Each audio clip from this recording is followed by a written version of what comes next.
पता नहीं घर से लड़के बीवियों के साथ आते हैं और यहाँ आके बातें करना शुरू करते हैं, गुस्सा आके नेशनल कॉन्फ्रेंस पे निकालते हैं। इनको बोलिए भैया अगर घर में कोई लड़ाई होती है तो घर में ही गुस्सा निकालो, नेशनल कॉन्फ्रेंस पे क्यों उतारते हो? हमें स्टेट का दर्जा दे दीजिए एलओपी साहब, देखिए फिर क्या होता है।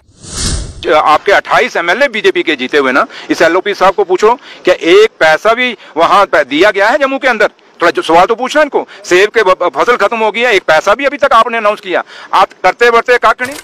जो लोग इस जम्मू कश्मीर को बर्बाद करने में शामिल हैं, जिनकी बात आप कर रहे हैं एलओपी साहब की, वो उसी पीडीपी और बीजेपी की सरकार में मंत्री थे। उनको बताइए आपने स्पोर्ट्स में क्या, स्पोर्ट्स भी तो उनके पास था, कितने ट्रांसपोर्ट उनके पास था, कितने महकमे थे, क्या किया उन्होंने उसमें? दो सरकारें चल रही हैं, एक सरकार वो जो आप लोगों ने, जो आप पत्रकार और जो जम्मू कश्मीर के लोगों ने सरकार चुनी है, और एक सरकार वो चल रही है जो नॉमिनेटेड है, जो सिर्फ यहाँ अपॉइंट की गई है। तो 2014 से पहले जब उनकी सरकार थी उसमें भी उन्होंने सोचा था, लेकिन फिर सरकार बदल गई। फिर 11 साल यहाँ पे एक ऐसी सरकार रही बीजेपी और पीडीपी की जो सिर्फ बातों से उन्होंने सरकार चलाई। ये उनको करना चाहिए था। अगर उमर साहब ने इसके ऊपर कोई शुरुआत की थी उसमें, तो एज ए चीफ मिनिस्टर तो उनका फर्ज बनता था कि उस सरकार के, उमर साहब के उस काम को आगे लेके चलना, बट वो नहीं लेके चल सके। आज बेशक बड़ी बड़ी बातें करते हैं कि छीटाकशी करती है बीजेपी और पीडीपी, जो दोनों आपस में भाई भाई समझ लो, भाई बहन समझ लो, रिश्ता उनका क्या है, अंदर से उनकी पूरी सेटिंग है। तो यहाँ लोगों को वो सोचते हैं हम कश्मीर में कोई तमाशा करेंगे।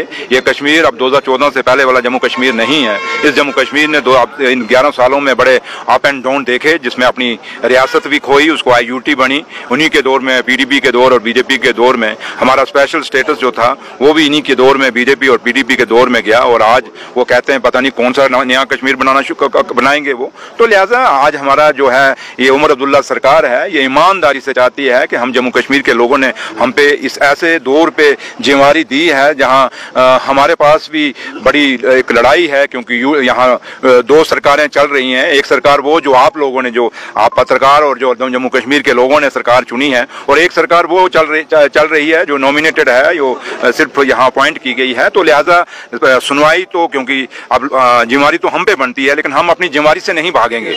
हमने जो वादे उमर साहब ने, मेरे लीडर और कायद नेशनल कॉन्फ्रेंस के प्रेसिडेंट डॉक्टर फारूक अब्दुल्ला साहब ने किए हैं, वो वादे हम पूरे निभाएंगे और उसके लिए जदोजहद करेंगे, जितना कर पाएंगे उसको करेंगे। और उसी के लिए मैं और नासिर साहब, ऑनरेबल एडवाइजर साहब, दोनों आज इसी टूर पे हैं। अभी यहाँ से हम आगे गांदरबल भी जा रहे हैं और काफ़ी लंबा टूर है, और कोशिश यही रहेगी हमारी, एक ही मकसद है हमारा, कुछ नहीं है, क्योंकि अभी कोई वोटों का कुछ नहीं है, अभी 4.25 साल बाद वोट आएंगे। लेकिन फिलहाल जो हमारी जिम्मेवारी है, जो हमने वादे किए हैं, वो बारी बारी से पूरे करेंगे। अब कोई कहे कि एक दिन में ही सारे वादे हम पूरे कर देंगे, जो मैनिफेस्टो है, तो वो आपको भी पता है। और मैं आप पत्रकार जो हैं जम्मू कश्मीर के और कश्मीर के, मैं आप सबसे अपील करूंगा कि आपको इस ऐसे दौर में जब सरकार किस माहौल से निकल रही है, आप लोग पढ़े लिखे लोग हैं, सीनियर जर्नलिस्ट हैं, आपको भी समझना चाहिए और सरकार को पूरा सहयोग करें। जहां हमारी त्रुटियां हैं हमें बताएं, आके बंद कमरे में भी बताएं, पब्लिकली भी बताएं, हम आपकी हर बात को सुनेंगे। लेकिन थोड़ा सा हमें टाइम चाहिए, और हमें 5 साल के लिए जिता के भेजा हुआ है, और 5 साल बाद हमें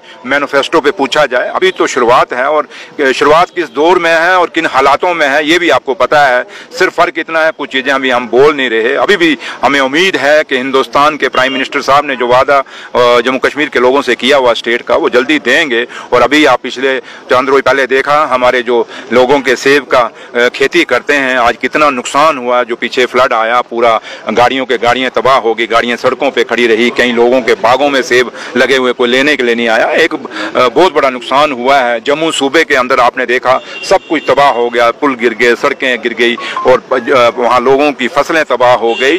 और ये काफ़ी सारे नुकसान हैं, जिसके लिए हम उम्मीद करते हैं कि प्राइम मिनिस्टर साहब जम्मू कश्मीर को बहुत बड़ा पैकेज देंगे। जब 2014 में सैलाब आया था कश्मीर के अंदर, उसमें 80,000 करोड़ का एक पैकेज मोदी साहब ने दिया था। लेकिन उस समय की जो सरकार थी वो हमारी तो थी नहीं, नेशनल कॉन्फ्रेंस की तो थी नहीं, उस समय की सरकार थी बीजेपी और पीडीपी की। अब वो 80,000 करोड़ का आज तक भी हिसाब नहीं दे रहे। भले इनको पूछिए पिछला अपना हिसाब दीजिए, वो 80,000 करोड़ आपने कहाँ छोड़ा? क्योंकि कश्मीर में जिसको पूछो, जिनके नुकसान सैलाब में हुए, किसी को कोई कुछ नहीं मिला। आज भी उनका पैसा खुर्द-बुर्द हो गया है। लेकिन फिर भी हम कहेंगे कि आज उससे दुगने पैकेज की जम्मू कश्मीर में जरूरत है।